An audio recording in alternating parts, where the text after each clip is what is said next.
नमस्कार दोस्तों, स्वागत है आपका आज के मुख्य समाचारों में। यहां पर आपको देखने को मिलेंगे आज की तमाम बड़ी खबरें मुख्य समाचार ब्रेकिंग न्यूज अपडेट्स के रूप में। चलिए दोस्तों, जान लेते हैं आज की पहली बड़ी खबर। हमारी परीक्षा न लें, ईरान को इजराइल की धमकी, दुनिया का सपोर्ट मांगकर बोले नेतन्याहू, यह युद्ध आपका भी युद्ध है। जी हां दोस्तों, इजराइल के प्रधानमंत्री बेंजामिन नेतन्याहू ने ईरान और हिजबुल्लाह को चेतावनी देते हुए कहा है कि वे उत्तर में हमारी परीक्षा न लें। नेतन्याहू ने सोमवार को इजरायली संसद नेसेट में दिए भाषण में कहा कि हमास को हराने के लिए दुनिया को एकजुट होने की जरूरत है। उन्होंने कहा कि यह युद्ध आपका भी युद्ध है। बेंजामिन नेतन्याहू ने कहा कि गाजा पट्टी में हमास आतंकवादी समूहों के खिलाफ इजराइल का चल रहा युद्ध अंधेरे की ताकतों के खिलाफ अस्तित्व की लड़ाई है। उन्होंने नेसेट इजरायली संसद के शीतकालीन सत्र के उद्घाटन सत्र में कहा कि 75 साल बीत जाने के बाद भी स्वतंत्रता का युद्ध समाप्त नहीं हुआ है। बेंजामिन नेतन्याहू ने हमास के खिलाफ विश्व एकता का आह्वान किया और कहा कि हमारा युद्ध आपका युद्ध है। यदि हम पूरी तरह से एकजुट नहीं हुए तो यह कल आपके साथ होगा। नेतन्याहू ने कहा कि हम जीतेंगे क्योंकि यहां हमारा अस्तित्व दांव पर है। उन्होंने हमास की तुलना नाजी जर्मनी से की और संघर्ष को प्रकाश की ताकतों और अंधेरे की ताकतों के बीच, मानवता और पशुता के बीच युद्ध करार दिया। इसके बाद दोस्तों, अगली बड़ी खबर। राहुल गांधी बोले, प्रधानमंत्री को मणिपुर से ज्यादा इजराइल में दिलचस्पी। मणिपुर अब एक राज्य नहीं रहेगा, जाति के आधार पर 2 हिस्सों में बढ़ जाएगा। जी हां दोस्तों, कांग्रेस नेता राहुल गांधी ने कहा है कि प्रधानमंत्री मोदी को मणिपुर की तुलना में इजराइल में होने वाली घटनाओं की ज्यादा चिंता है। 3 मई के बाद से हिंसा से जूझ रहा मणिपुर अब एक राज्य नहीं रहेगा, बल्कि जाति के आधार पर 2 हिस्सों में बंटने वाला है। उन्होंने कहा है कि मेरे लिए यह हैरानी की बात है कि देश के प्रधानमंत्री और भारत सरकार को इजराइल हमास जंग में इतनी दिलचस्पी क्यों है, लेकिन मणिपुर में क्या हो रहा है इसमें उन्हें दिलचस्पी क्यों नहीं है। वहां लोगों की हत्याएं हो रही है, महिलाओं के साथ छेड़छाड़ हो रही है और बच्चों को मारा जा रहा है। यह शर्म की बात है कि हमारे यूनियन के नेता मणिपुर में इतना सब होने के बाद भी वहां नहीं गए। कांग्रेस नेता राहुल गांधी ने 16 अक्टूबर को मिजोरम के आइजोल में जनसभा को संबोधित करते हुए यह बातें कही थी। इसके बाद दोस्तों, अगली बड़ी खबर। दिल्ली शराब घोटालों में आम आदमी पार्टी को आरोपी बनाने पर कर रहे हैं विचार। मनीष सिसोदिया केस में सीबीआई ईडी ने सुप्रीम कोर्ट से कहा। जी हां दोस्तों, दिल्ली शराब घोटाला केस में जेल में बंद दिल्ली के पूर्व मुख्यमंत्री मनीष सिसोदिया की जमानत अर्जी पर सुनवाई के दौरान सीबीआई और ईडी ने सुप्रीम कोर्ट को बड़ी जानकारी दी है।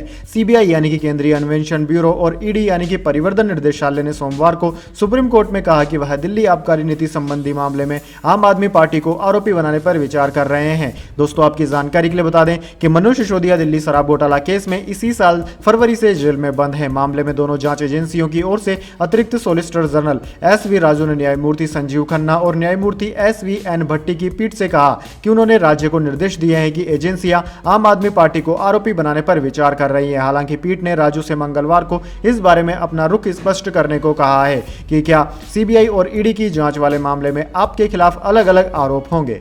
इसके बाद दोस्तों, अगली बड़ी खबर। गाजा खाली करने का आदेश, मरीज कहां जाएं, डॉक्टर्स बोले हम उन्हें छोड़कर नहीं जाएंगे। डब्ल्यूएचओ ने कहा मरीजों को मजबूर करना मृत्युदंड जैसा। जी हां दोस्तों, इजराइल जल्द ही गाजा पर जमीनी हमला करने वाला है। इसके पहले उसने लोगों से गाजा खाली करने के लिए कहा है। अस्पतालों को भी खाली करने की बात कही गई है। इजरायली सेना का कहना है कि वह यहां बमबारी करेगा। दरअसल दोस्तों, इजरायली सेना ने नॉर्थ गाजा में रह रहे लोगों से साउथ गाजा की तरफ जाने के लिए कहा है। ऐसे में मरीजों को भी अस्पताल से हटाना है, लेकिन डॉक्टर्स का कहना है कि वे मरीजों को छोड़कर कहीं नहीं जाएंगे, नहीं अस्पताल खाली करेंगे, क्योंकि मरीजों को रिलोकेट करना नामुमकिन है। उन्हें गाजा में ही दूसरे सुरक्षित अस्पतालों में भी जगह नहीं मिल पाएगी, क्योंकि किसी भी अस्पताल में जगह नहीं है। गाजा में 22 अस्पताल हैं, यहां 2000 से ज्यादा मरीज भर्ती हैं। गाजा के सबसे बड़े अल शिफा हॉस्पिटल में 70 पेशेंट वेंटिलेटर पर है। इजरायली हमले में घायल सैकड़ों लोग भी हर घंटे अस्पताल पहुंच रहे हैं। उधर दोस्तों, वर्ल्ड हेल्थ ऑर्गेनाइजेशन डब्ल्यूएचओ का कहना है कि गाजा के अस्पतालों में भर्ती मरीजों को अस्पताल खाली करने के लिए मजबूर करना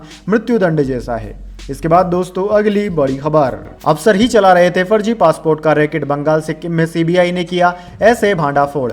जी हां दोस्तों, सीबीआई ने महज कुछ हजार रुपए लेकर नेपाली नागरिकों के भारतीय पासपोर्ट बनाने के आरोप में 24 आरोपियों के खिलाफ मामला दर्ज कर 2 लोगों को गिरफ्तार किया है। इनमें एक आरोपी पासपोर्ट अधिकारी है। दोस्तों, हैरानी की बात यह है कि सीबीआई ने जिन 24 आरोपियों के खिलाफ मामला दर्ज किया है, उनमें 16 आरोपी गंगटोक और कोलकाता में तैनात पासपोर्ट अधिकारी हैं। यानी कि लगभग पासपोर्ट दफ्तर में तैनात सारे अधिकारी कर्मचारी ही फर्जी पासपोर्ट बनाने वाले गिरोह का हिस्सा थे। ये सभी लोग मिलकर देश की सुरक्षा के साथ बड़ा खिलवाड़ कर रहे थे, जिसमें सीबीआई ने कार्रवाई की।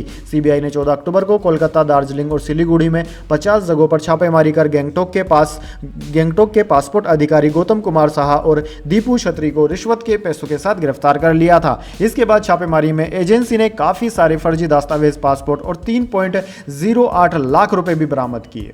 इसके बाद दोस्तों अगली बड़ी खबर, 94 करोड़ कैश, 8 करोड़ के हीरे, 30 लग्जरी गाड़ियां, इनकम टैक्स के रेड में 1 अरब से अधिक की संपत्ति हुई जब्त। जी हां दोस्तों, कर्नाटक, तेलंगाना, दिल्ली और आंध्र प्रदेश में 55 से अधिक स्थानों पर ठेकेदारों और रियल एस्टेट डेवलपर्स पर चल रही छापेमारी में आयकर विभाग ने लगभग 94 करोड़ रुपए नगद जब्त किए हैं।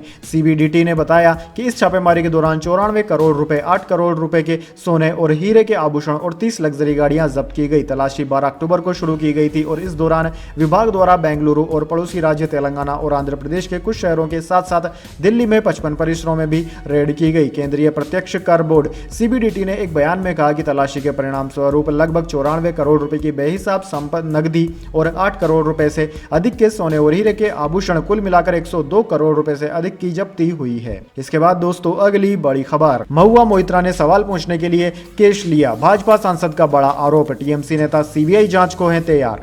जी हां दोस्तों, भाजपा के सांसद निशिकांत दुबे ने रविवार को लोकसभा अध्यक्ष ओम बिरला को पत्र लिखकर तृणमूल कांग्रेस टीएमसी की सांसद महुआ मोइत्रा के खिलाफ एक जांच समिति गठित करने और उन्हें सदन से तत्काल निलंबित करने की मांग करते हुए आरोप लगाया है कि संसद में सवाल पूछने के बदले में टीएमसी नेता ने व्यवसायी दर्शन हीरानंदानी से बतौर रिश्वत कैश और गिफ्ट लिया। वहीं महुआ मोइत्रा ने भाजपा सांसद के आरोपों का जवाब देते हुए कहा कि अडानी के offshore money trail over invoicing बेनामी खाते की जांच पूरी होने के ठीक बाद सीबीआई का जांच के लिए स्वागत है। निशिकांत दुबे ने लोकसभा अध्यक्ष ओम बिरला को पत्र लिखकर महुआ मोइत्रा के खिलाफ जांच करने और सवाल पूछने के बदले नगद लेने के लिए उन्हें सदन से तत्काल निलंबित करने की मांग की है।